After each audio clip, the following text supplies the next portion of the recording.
রবিবার দুপুরে শান্ত আবহাওয়ার মাঝে আচমকা তাণ্ডব চালালো ঝড় বৃষ্টি।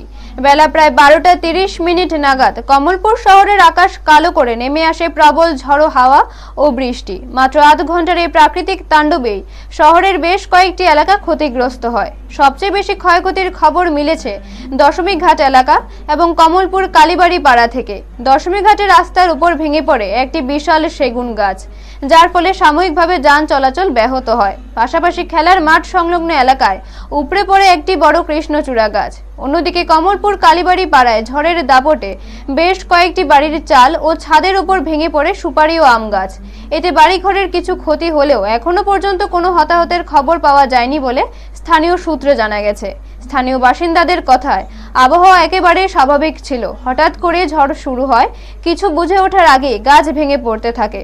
ঝড় বৃষ্টি প্রায় আধ ঘন্টা স্থায়ী হয়। এরপরই আকাশ পরিষ্কার হয়ে আবার সূর্যের দেখা মেলে। হঠাৎ আসা এই ঝড়ে আতঙ্ক ছড়ালেও বড় ধরনের দুর্ঘটনা এড়ানো সম্ভব হওয়ায় স্বস্তির নিঃশ্বাস ফেলেছেন এলাকাবাসী। ব্যুরো রিপোর্ট, নিউজ তৎকাল 24। এখানে আমার বাড়ি দশমী ঘাট। আমি দীপঙ্কর রায়।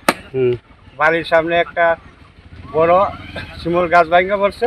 শিমুল গাছ ভাঙ্গা পড়ছে। এখন আমি কাটটা রাস্তা পরিষ্কার করতেছি।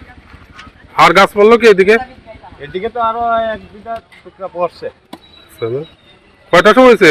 2 ঘন্টা, এক্ষণে 12:30 দুপুর 12:30 নাগাদ।